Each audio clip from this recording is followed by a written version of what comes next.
chapitre 30 de Deutéronome, on va lire à partir du verset 15.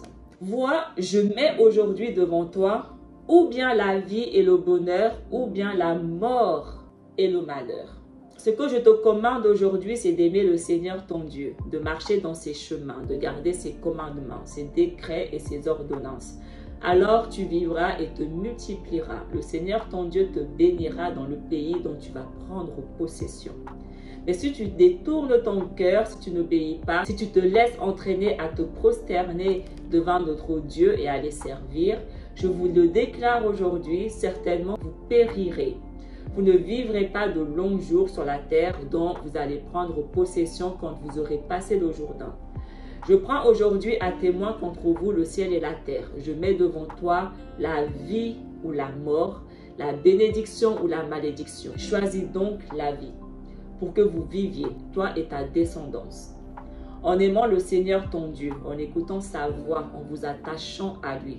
C'est là que se trouve ta vie, une longue vie sur la terre que le Seigneur a juré de donner à tes pères, Abraham, Isaac et Jacob. L'alliance que Dieu a faite avec les enfants d'Israël représente vraiment une alliance de miséricorde.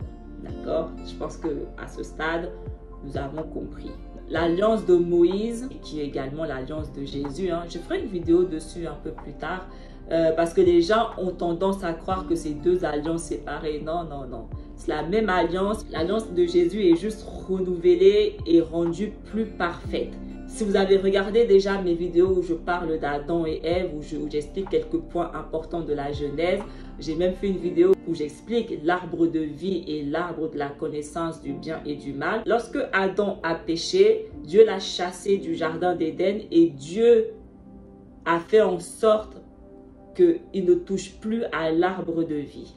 Et il a envoyé l'homme, en quelque sorte, dans un Égypte spirituel.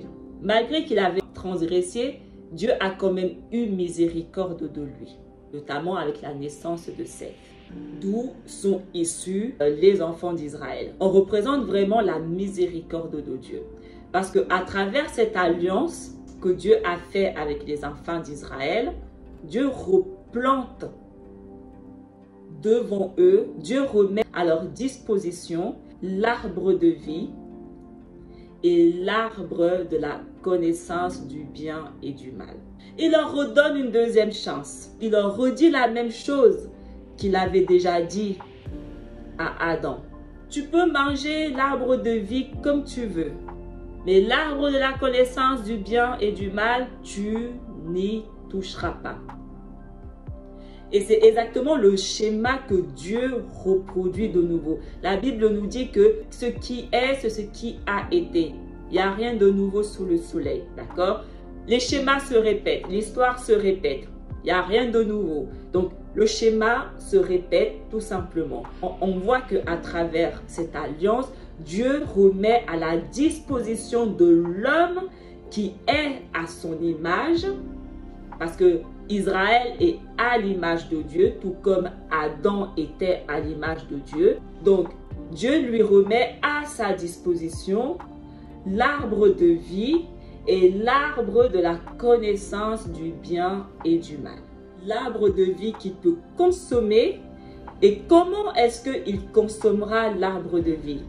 En marchant dans les chemins de Dieu, en gardant ses commandements, ses décrets et ses ordonnances.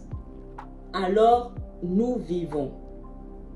Lorsque nous faisons ça, nous mangeons de l'arbre de vie.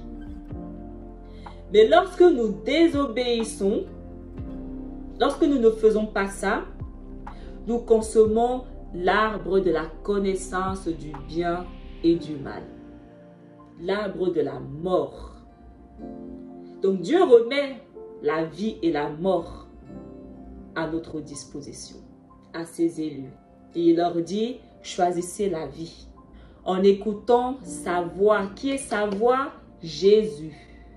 En écoutant Jésus, en faisant la volonté de Jésus, en s'attachant à Jésus, en faisant qu'un avec Jésus.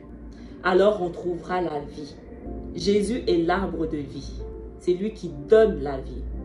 Et c'est à Jésus que nous devons nous attacher. La voix de Dieu, la parole de Dieu.